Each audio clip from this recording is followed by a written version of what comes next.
Welcome back to Between the Levees. Today's guest is a heavy tow pilot on the Lower Miss. I've been bothering this guy since early March of this year. We tried to do this once before in early June. So here we are, about 8 months later, finally getting this done. I found this guy on LinkedIn. I don't remember how or when or why, but he reached out or I reached out, and we were trying to coordinate this. I'd like to read first a blurb from his LinkedIn as an intro here. I started on the river in 2008. I didn't know what a wire was used for or if I would even last, but I pushed through with one goal, and that was to give my kids a life that I never had. 11 years later, which of course is now 15 years, I'm a licensed master of a newly built Z-Drive towing vessel for Marquette Transportation. Be humble to see your mistakes, courageous to admit them, and wise enough to correct them. My greatest achievement has yet to come. Captain Kevin Jackson, thank you for finally joining me here on the show. Absolutely. Thank you for having me. Let's begin this a little bit different. Tell me first, what vessel are you on? Where do we find you this evening? So right now I'm on a motor vessel Charles Reid Perry, and we're currently sitting down in Darrow, Louisiana, which is like mile 173, I believe, off the top of my head. But we're doing tow work. I got a post pilot on there with me right now, so he's holding down the controls while I'm able to do this. So it actually worked out perfect. Glad to hear it, man. Roger that. Tell me about that boat. So this boat here is a 6,600 horsepower Z drive boat. And for people that don't know what Z drivers are, they're they're not like your conventional boats that have rudders. This boat, the wheels actually turn 360 degrees, and it helps with maneuverability. It backs well, so them two things alone what makes these boats stand out. And Marquette has five of them. We have five of them. I think SCF has four. So this boat here, it came out in 2019, and I was blessed with the opportunity of being high captain of the boat. So yeah, I love it, and she does good. How many barges do you shove normally? So southbound is usually between 36 is the average, six wide, six long, but we push up to 42, uh, and that's southbound coming from Cairo to New Orleans. Northbound is roughly 28, 28 dry cargo empties. Sometimes they put loads in it northbound, depending on the river stage and how bad the river is as far as been up or low, which right now we have low river. So you might see one of the Z drives have loads included in the tow with empties northbound, which they have restrictions right now. So even southbound, we're not taking that many. With the low waters, we're only taking 25 is the max we're taking right now. But they take up to 42, and they do pretty good with the 42. Did you train on conventional boats or has it always been G drive? No, so I came up on conventional boats. I started at Marquette in 2008, got my license, and I got in warehouse in 2012. So I only spent 4 years on the deck, and I trained on a conventional boat. It was a 5600, I believe, that I started my training on. So you can only imagine, going from a conventional boat that has rudders and only have so much maneuverability that it can do, and now on a Z drive, it's a big difference. And as far as the learning go on a Z drive, is not really I would say hard, uh, but it definitely is a difference, a big difference whenever you go from conventional to Z drive because it spoils you. Like I said, you're able to maneuver a whole lot better on a Z drive than you can at conventional. But yes, to answer your question, no, I started my training on the actual conventional boat, and then I got on the Z drives. I actually got on Z drives back in 2016, I want to say 2017, somewhere around that time range. I was on the Chris Reeves. I was relief captain on that boat, and it's the second Z drive in Marquette built. So I was relief captain on that boat, and then this boat here was built. It was the fourth boat, and so from 2016 to now is how long I've been on Z drives. And have you always been on the lower? No, so I run the Upper Mississippi River up to St. Paul, the Ohio up to Pittsburgh, Illinois up to Lockport, and the lower. Them are the main rivers I run. When I trained, I was lucky enough to train with a captain, Tim Bailey, a good guy. We trained on a swing boat. It was the J. Andrew, and it was a swing boat, what we call them river. And the swing boat is something that goes on all the major, rivers that the company operate. So, like I said, I got a little bit of training on the upper, the Ohio, the Illinois, and then the lower. So, I was blessed because most guys nowadays they only train on one river, and then when they get cut loose, that's the river they typically stay on. But I was lucky, so yeah, I trained on all of them. And have you been with Marquette your whole career? I have, yes.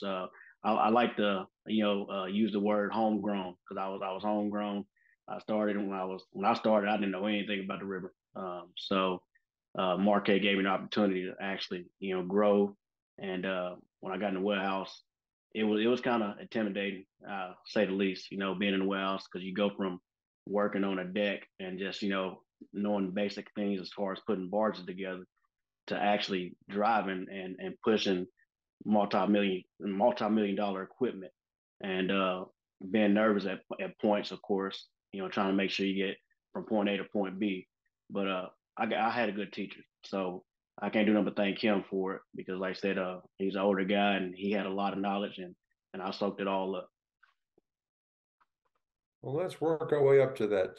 So let's begin as all these normally do, sir. Tell me, where were you born? Tell me about your childhood, growing up, Yeah. any schooling, anything like that. So I was born in Michigan City, Indiana, and that's pretty good size place. I was born in 1989, and my mom she had three kids, me, my brother, and sister. I'm the youngest, and we moved to Charleston, Missouri when I was still a baby. I don't quote me on the age. I think I was probably about one, maybe two at the time. Uh, and once we moved to Charleston, Missouri, that's pretty much where we stayed. So we stayed. I stayed in Charleston, Missouri, up until seventh grade, and then I moved to a little town called East Prairie, Missouri, which is right across the river from Paducah, Kentucky, which I live now. Um, of course, growing up, I didn't have much. We was a low income family. My mom was married to a guy, our stepdad, for I want to say 12 years, and then they got divorced. My mom just stayed single. The rest of my childhood. So the rest of my teenage years, I was pretty much living with a single mother. Uh, my oldest brother, which I look up to him, highly because he went to college, for a while, and I didn't. I quit school my senior year actually. But my oldest brother, I followed in his shadow as much as I could, and he went to college. And once he left, a little bit hard on me because I didn't have nobody to follow then. Didn't have no man figure in the house. And then my oldest sister, we was close, but not as close as my me and my brother. Um, so once I got to high school, my senior year, I had my youngest son or my oldest son or whatever, and I ended up quitting, high school my senior year, and that's whenever I decided I'm gonna come on the river. And if it wasn't for my mother-in-law at the time, it went for her and her guy she's married to now. I probably wouldn't have been on the river because he worked at Marquette at the time and he got me the job. So that right there really helped me out by starting on the river. Um, then once I got to the river, of course, when I started, shoot, man, we was making $96 a day as a deckhand. So even then, which now it might not seem like a lot, but even then, that was a lot of money to me because on land I wasn't, every 2 weeks I might have been bringing home a couple $100. But then when I made $96 a day, that was a big jump. So once I come out here, I knew then the saying the saying goes out here. Once you wear out your first pair of boots, you're stuck out here. So I went through quite a few pair of boots, and I knew I was stuck out here. Not only because of the money was good, but because I knew it was gonna take care of my family. And my mom did raise me and my brother and sister to always work for what we wanted. So I have her to thank for that. Um, so once I started out here and got to making that money or whatever, I set my eyes on making a raise to the next position every time. I went from deckhand to senior deckhand, and then lead man. And once I got to mate, I really wasn't sure if I wanted to be in the warehouse. I said, well, I either will go to the engine room or the warehouse. And I'm not mechanically inclined, so I figured out pretty quick that it wasn't gonna be the engine room. So, and I also found out from a friend of mine, on the deck. I was like, well, how much do captains make? And at the time, I think it was like $700 or whatever, But that was a lot of money, of course. So I'm like, well, I think that's where I'm going to go to. So I set my sights for the warehouse, and I didn't stop. And like I said, Marquette really gave me a good opportunity. They didn't frown up on me or anything like that. They just gave me an opportunity right away. As soon as I got my license, they didn't, waste no time with putting me in the warehouse. And of course, Tim Bailey, he talked highly of me, and he actually helped me a lot too. So that's pretty much it. Like I said, I had a rough childhood, but now I'm happy where I'm at in life, and couldn't be any happier. Had you thought about the river at all, growing up in close proximity to it, as far as a career before that first deckhand job? Whenever I was living in Missouri, I had family. I had an auntie that lived over in Paducah, and I only remember coming over and visit her one time when I was a child. So whenever we would cross the bridge, the Caro and uh, Wycliffe Bridge, going into Paducah, I don't even remember seeing boats. I don't remember much about the boats, because I was so young. So I never thought about this job like that. I didn't really know nothing about it. I was working, you know, jobs like I was pitching hay at one point, and that job is it's crazy. And then I was working at a place called Fred's. It's like a consignment store slash grocery store. It got a little bit of everything. So I was working there actually before I come on the river. So no, I wasn't thinking nothing about the river. Didn't know anything about it. And like I said, if it wasn't for that guy giving me a job out here, he was working here first. And if it wasn't for him saying, "Hey man, that job is where you need to be at," I would never knew anything about it. Probably wouldn't even be out here today if it weren't for him. Um, but yeah, the places I worked at before, it definitely wasn't nothing like this out here. Well, tell me a little bit about your first time stepping on a boat, the training process, and kind of the first couple Mm-hmm. of hitches. So when I first stepped on a boat, I remember it was in Wycliffe. I come out on the Memphis crew, Wycliffe crew boat, and me, I can't swim. I can't swim, so of course I'm natural. I was nervous, and I'm thinking to myself like, man, I gotta just stay away from the edge of anything. I don't want to be on near the edge of any boat or any crew boat because I don't want to fall in. So that alone was nervous. Kept me nervous.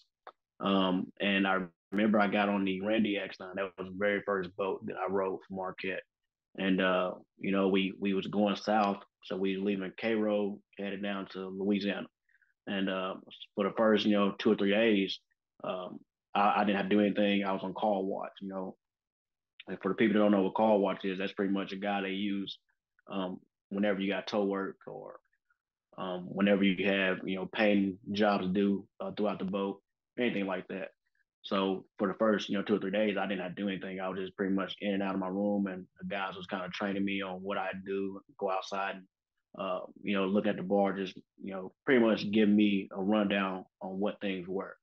And we got down to Louisiana, and I remember we was doing tow work, and we come to what they call a rigging swap.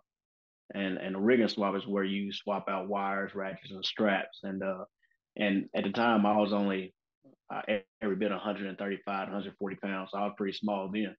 And we had to do 127 sets, and that number sticks to my head today. I'll never forget that number. And I come real close to saying, "Nope, this ain't for me," because it was hard. But the only thing that kept me, kept me in it was my son. At the time, I only had one, and I knew that I quit school, so I didn't have no kind of GED or anything like that. And I knew I wasn't gonna go, back on land and find a job that was paying as well. So yeah, I'm like, nope, I gotta stick it out. So fortunately, I stuck it out and I'm still here, 15, almost 16 years later. But yeah, my first experience, yeah, I was definitely nervous. Uh, it was definitely hard work that I was not, you know, used to, in better words. So yeah, that's about it. Yeah. So, but anyways, as long as you stick with it and you, push forward, it is very, the end is very fruitful. Let me say that it's very fruitful if you can make it. Any good stories come to mind from your time on deck on up to mate, maybe? Well, let me see. Back, whenever I was on a deck and a mate, it was, I won't say better, but it was more of a loose time. And when I say loose, I say deck crew was more loose. We can actually have fun with one another, joke around with one another, and play with one another. We can play jokes on each other and not be so worried about getting in trouble, or someone maybe taking offense to it. Unfortunately, this day and age we live in now, you gotta be real careful on what you say. And I understand that's just part of the world now, but back then it was never like that. We had fun. No one took offense to every single word you said, and I know one of the things we like to do whenever I was on deck, we always like to scare one another, hide behind the stacks or something like that. So we did that a lot. Now you can't do that. Another joke that you'll hear a lot about is telling someone to go ask the captain, for a lock key if you're about to make a lock on the upper. And it was just funny seeing, a guy go upstairs to the wheelhouse and asking the captain for a lock key, and the captain was like, "What are you talking about? Like, there's no such thing." But it was silly things, but to us, it was something to pass the time by. Because when you're being gone for 28 to 30 days at a time, you got to do something to pass time by. So that was probably the better moments for me, because, like I said, we was able to be free and do do things like that to pass the time without being afraid of consequences. Have you trained anybody to catch wheel wash samples? Hey, that was another one too. Yep. I never did that, because I was too afraid of somebody actually going back there trying to actually do it. I have had, wheelmen that have guys to, put aluminum foil around their hands and say, "Hey, I need you to go there and, adjust the radars," and they go out there on tow and you're telling them move in different directions, and that new guy thinking the whole time that he's really doing something, but it is all fun and games. But the wheel wash sample, nah, I never did that. I was too afraid of somebody going back there, getting serious about it and getting hurt. How long does it usually take to tune a radar out there like that? Well, it depends on how long the captain wants you out there. Because if he got you out there for a while, then you gonna be out there for a while. And some guys you couldn't really get over on. They like, nah, wait a minute, they don't sound right. But of course, you got some of the guys that may be more gullible. They're like, well, I'll stay here as long as it takes. They're thinking they're getting brownie points from the captain, and all along everybody's in well, I was laughing at them. So, Fill me in on making that jump from mate to pilot trainee. well, I think the hardest part, the hardest part for making a jump was, when you're on a deck, you kind of create this brotherhood with the guys on the deck, this friendship with them. So you're used to being around them 24/7, and when you go from that to warehouse, it's different. You're not only becoming a pilot, but you're becoming their boss. You're becoming their supervisor, and you're also looking out for them every step. And you got to kind of split that friendship, down the middle. And you gotta let these guys know, hey, look, I know at one point we was, more like, friends and family, which we're still family, but more or less friends. You gotta let them know it's a little different now, because not only am I your supervisor, but I also gotta look after you. When you're in a warehouse, of course, when I was on deck, there was things that like the captain might say, hey, y'all go check that sounder. And I would always say, well, he don't need that sounder. Why he need that sounder? I was one of them guys. But once you get to that warehouse, you see real quick, why, you might need a sounder in certain situations, or your sounder might go out at the wrong time, and or you might need things such as your peep light. It might go out. These are all things you actually need, to help you safely navigate in the warehouse. Um, so when you get to warehouse and you go from being friends with your guys and like talking to them all the time, and you got to transition to the warehouse, and you got to go from friends to being a boss, friends to being more firm with these guys and say, look, I need this. I know I joke around with you guys down there, but up here is different. And then naturally, them guys might look at you differently. They might say, oh, well, he just, he's forgetting where he came from, and that's not the case. It's just simply you're trying to look out for them, and you're also trying to protect your license, because once you get them license, that's your livelihood. And then once you get to that certain age to where you can't go back on that deck, if something happened to you and a Coast Guard take your license, I can't go back on that deck. I can't take care of my family no more. And the guys on the deck, they can continue to find another job. They can go to other companies and they continue to work on the deck, but I can't. So that was the hardest thing with me is trying to transition from being more of a friendship, family type, environment to a boss supervisor. Let me make sure you guys make it home safe, type person, and take the backlash on the shoulder and just let it roll off. Pretty much that was the hardest thing with me. Well, you mentioned a brotherhood of deck personnel. Do you find a Mm-hmm. similar brotherhood of wheelhouse personnel? Oh, absolutely. The thing about out here is that I know you got different companies that might be in quote unquote competition with one another, but it don't matter if you work for a different company or not. If you're going up the river and you see another vessel in distress, it's your job as a wheelman to help that person. And I don't care if you like that person. It never fails. I never had someone to help another vessel and not want to or be mad about having to help them. Usually they put their differences, or if they have differences, to the side, and they're going to help that person out. So that makes you become closer, and you're like in a brotherhood. So it's definitely, I would say, a stronger brotherhood in the warehouse than it is on the actual deck, um, because that's the I think navigating the rivers of Mississippi or any river, you learn real quick that this is a job that people don't know about, people don't understand. Your everyday person that sits on the land. You might see us, coming up and down the river, and might not really understand the river, but I want to say, don't quote me on a number, but 75%, and that number could be off a little bit, but 75% of the United States import and export is through the river.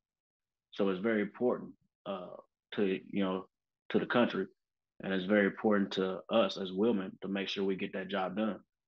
So we got to help one another. Whether they run aground and we're gonna come help you pull them bars off ground, that's when we come together. If a man go overboard, all your women, especially down here in Louisiana, let me tell you, that is different down here. Whenever I had a scenario one time, I was in a fleet at reserve, and I heard on the radio a man went overboard, and we started looking around, and of course there was like maybe three tugs. I think it was three tugs and two crew boats. Just instantly went over and got him.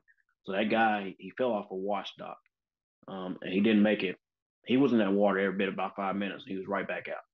So just that alone goes to show you how quick people respond and quick people, come together when a person or something like that is in danger of losing their life. So it's definitely a strong brotherhood out here. Well, what's so different about Louisiana? Man, Louisiana's just different, man. It's just not just just the fact that people are sticking together. It's just a different, bond down here. You got more tugs, and don't get me wrong, the radios go crazy down here, and I think a lot of guys just like to talk on the radio, hear themselves talk, but it's just different. You got to think about it. The fleets up north, there's not many of them, and then fleets up north, there's not. Some of them might not even be 24/7. If you go on the Ohio River, the higher up you get, the less likely you have a tug at nighttime. Down here, these people see each other every day, all day. We're back and forth down here. This boat in particular, we don't go above St. Louis or above Cairo typically. So we're mainly down here. And with these draft restrictions, this boat here usually stays, between Memphis and Louisiana. So they see us a lot, and when you see somebody a lot, you start getting to the point where you start learning their names, and you start learning their tugs, and you start swapping numbers. So that's what makes it different down here. It's just so many. It's so many people, so many fleets. and the love they have for their job, the love they have for their state alone is crazy. Well, fill me in on your time with the sticks. Any incidents you may have witnessed or been a part of? Your favorite place to run, your least favorite place to run, all that kind of stuff. I would have to say my favorite place would have to be it would have to be split between the lower and the upper. Because when I was on a swing boat, the good thing about a swing boat is, the upper shuts down, towards the end of December, I believe. And when the upper shuts down on the swing boat, usually you come to the lower and you run lower. So just about the time you start getting tired of being on the upper, it shuts down and it's time for you to go somewhere else. And then same thing with the lower. Just about the time you get, tired of the lower or being down here, the upper opens back up and now you go back up there. And the reason why I like the upper so much is because the scenery is different up there. You got locks, you got beautiful towns up there, so just a different scenery. On the lower, it's to me, I don't mind, heavy tows. To me, I love, a lot of barges, in front of me. Now, when I get older, I might not feel that way, but I love heavy tows, and the only thing that sucks about the lower is, man, it's just nothing but trees and sandbars. So the scenery is not there on lower until hit certain towns like Memphis or either Louisiana, Vicksburg. When you hit them towns, you might see, different scenery as far as nighttime go. The lights in the background. Um, and then as far as accidents, I remember one accident that I was in where I was on the Illinois River and I hit Pekin Bridge or whatever, and it was really a lack of experience. That's pretty much what it was. And high water, I wasn't really used to high water, and that was one accident I'll always remember. You know, and I was coming through the bridge and we had 15 loads, we were southbound. And the way that bridge works, you usually have a bow tug. And a bow tug is where they have a tug to face up on the front end of the barge, which we call header tow. And they'll bow boat you through it.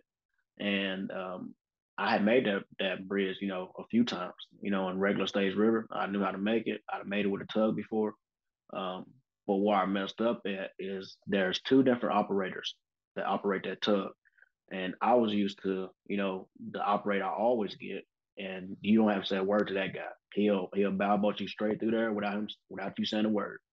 And that particular day, and when the river was up, and I made it.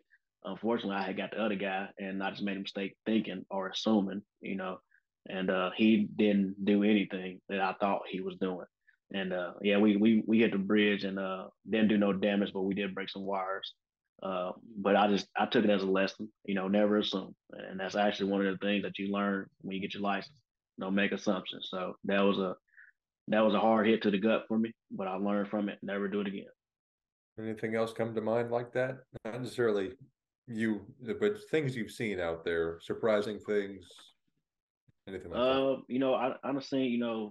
Honestly, well, here I won't say last year. Yeah, last year, whenever we was in a low water event last year, like we are now, there was a lot of groundings, and we actually was part of being a test boat for a lot of different areas, and we also helped a couple boats. I don't want to say the name of the boat, but I know there was another company boat that we actually helped out where they had, crashed and ran ground at Battle Axe, which is above Helena, Arkansas. And I woke up, to relieve my pilot, and it was like 5 o'clock in the morning. And I told him, I said, "What we got going on?" Well, we was light boating, we was unfaced from our tow, and I didn't know what's going on. I was like, "What's going on?" He's like, "Well, we gotta go help this boat. He just ran ground and broke his tow apart, so we're gonna help him get some barges." And I said, "Well, where's our tow at?" He says, "Tied off back there on somebody else holding it. It was another company that was holding it, and so they got us going up there to help out." And I said, "Okay." I said, "Well, how bad is it?" And he said, "Well," he said, "they got I think it was 30 barges," and he said, "I think all of them are floating." And in my mind, I'm still not comprehending. I said, "All right." I said, "Well, let me in there. I got you." And I look at the radar, and this radar looked like it's like a speckled dog. It was so many barges in the river. And I looked at him, I said, "Oh, this is what you're talking about. There are barges everywhere." He started laughing, like, "Yeah, they're everywhere." And just trying to dodge the barges and trying your best not to do any damage to our vessel and all that. But once again, like I said before, when you have to, come together, as an industry, not just as a company, but as an industry and actually help other companies and other boats, do things like that, it don't matter. I haven't seen a company yet that don't say, hey, help them guys out, make sure they're good. So, but I think that was the most experience or most excitement I've seen within the last year was that, event there. Well, how's that low water been treating y'all this year? Well, I tell you this, last year, whenever we Memphis broke the record at -10.8, I think. And I remember telling a guy that I talked to frequently, I was like, man, I said, we'll probably never see this history again. And well, it beat it this year already. I think it got to -12. Shouldn't have said So that. exactly. So I definitely not. I haven't said it again this time. So, but yes, it's been pretty rough, And the thing is, it's one of the things where it's not a matter of if we bump bottom. You're most likely gonna bump bottom, whether it's the barges or whatever. But I have to say, uh, the dredges, man, they've been doing a phenomenal job, man. And I know they've been working hard.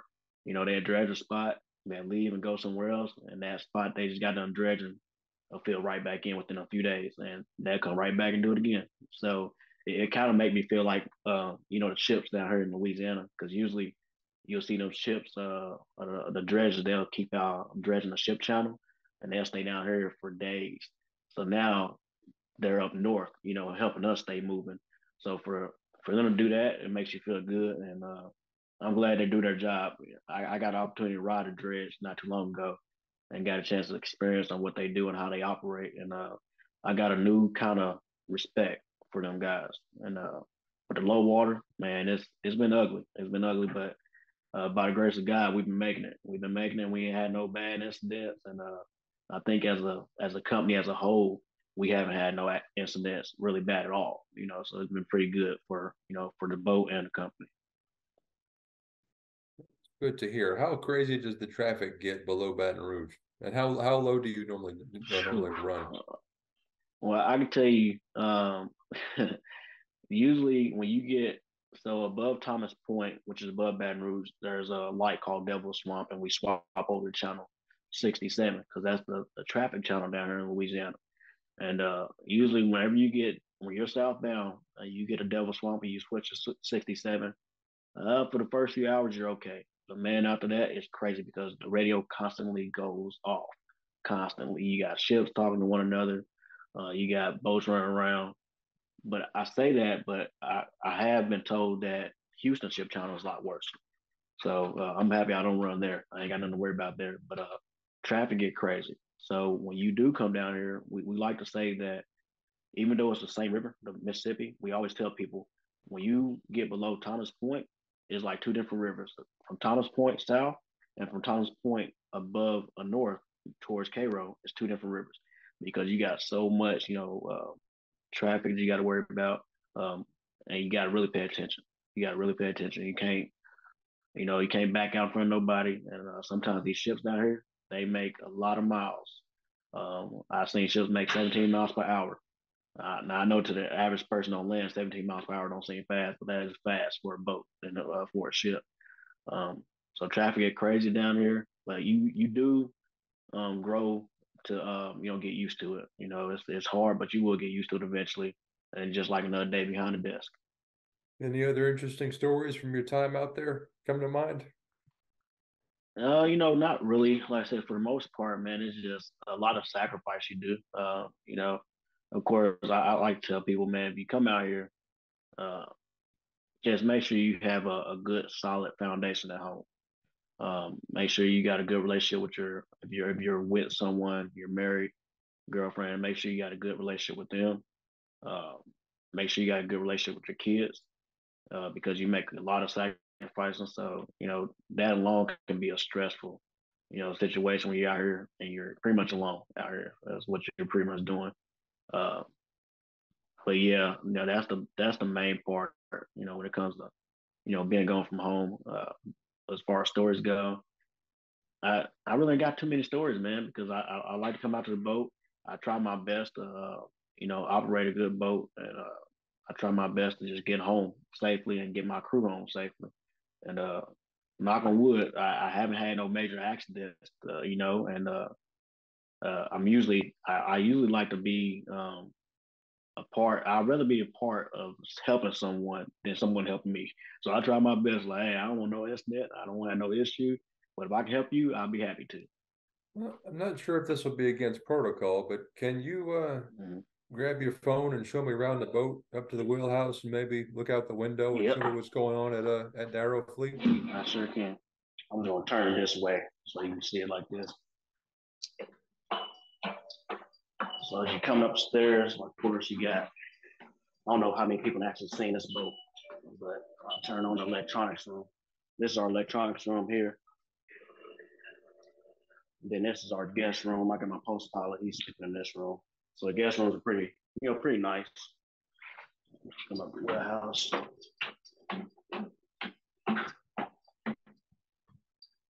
You ain't gonna be able to see too much. That's my post pilot here. So his name is Geronimo. We call him Geronimo, Gmo. You can't see too much, but it's kind of dark outside. And these are our controls, man. This is where the magic happens on the Z drive. So they twist around. This one's out of gear right now, but they spin around in a full 360. And right now we're turn on the lights on the side. You might be able to see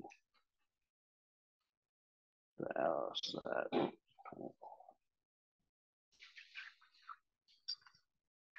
See, right now we're just stopped, so you can't see the bank there. And I'll run downstairs. How many barges are you sitting with right now? Right now we're sitting with 24. Yeah, what's your tow work at Darrow? Drops and pickups or just drops? No, we're dropping 3 here at Darrow. We're gonna drop 3, and then we gotta go down to 164. And this is we got a car wash room, we got a linen closet. This is where our mate sleeps and our deckhand. The lead man here. And then you got your pilot room. Of course, that's my room there. Go downstairs.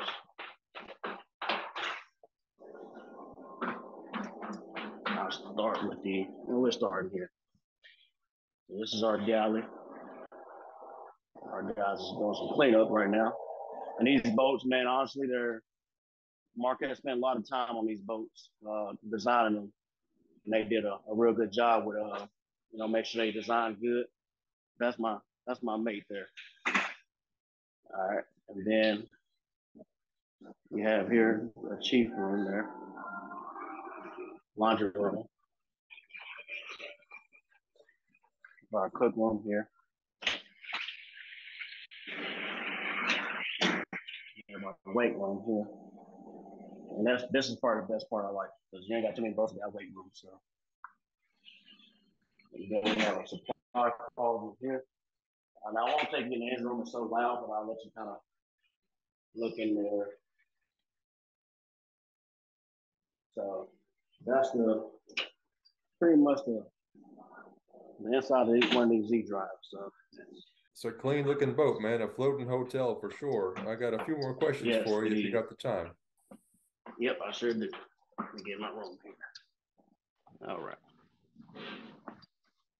You passed by the Chiefs room. I was just curious, over the years you've been out there, any interesting stories from any Chiefs playing tricks on crew and things like that? I had this one Chief. He was an older guy. He was from I'm gonna say Scotland, and he took some oil. It was like not oil, but it was a thicker oil, is what it was. A grease. That's what it was. It was a grease, and we had this community bathroom on the boat I was riding, and he took this grease and he rubbed it. He made it look perfectly like someone used the bathroom and missed the toilet. Let's just say that in better words. And he had it sitting on the toilet seat itself. And I remember the lead man, he came in the deck locker and he looked at me. He said, "Man, did you use that bathroom there?" I'm like, "No." I'm like, "What are you talking about?" He's like, "Man, somebody used the bathroom. They messed it up." I'm like, "What are you talking about?" He said, come here. So I go in there and I look, and sure enough, it looked like somebody used the bathroom in my toilet and missed the toilet. And we went hours trying to figure out who did it, and nobody wanted to clean it up because we didn't know who did it. And come to find out, it was that chief. He ended up, coming clean and telling us what it was. It was just, grease. But I would have to say it was the funniest, story with as far as chiefs go. Uh, when he did that, played that joke on everybody. Do you expect your kids to follow you into the industry? Well, my oldest son, so he has asked me how much I may make multiple times, and I told him no. I told him no. I told him, don't get me wrong, the money's good, and it's a great, um, you know, uh, industry as far as if you come out here, you can retire early. But I don't want my son or my kids to come out here and do the sacrifice and I have to do. I much rather set them up to where they don't have to do this because I've been out here for, I looked on so last year I got a regular service letter from my company, and out of the 15 years I've been out here, 7.5 of those I've been on a boat. So that's a long time that I'm missing my kids, and I just don't want my kids to go through that same thing. The money's worth it, but time at home is more important for me to make sure my kids can get that time at home. You know, I don't mind doing sacrifice because I know at the end of the day, the outcome for my kids and my family is a lot better. But I much rather my kids not follow in the same footsteps I had to follow. Roger that, Cap. You're a good man. I appreciate your time this evening.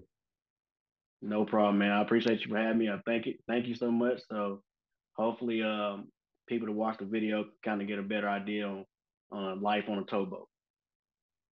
Thanks for the tour too, but we'll be in touch. This has been a production of Where You At Studios, LLC.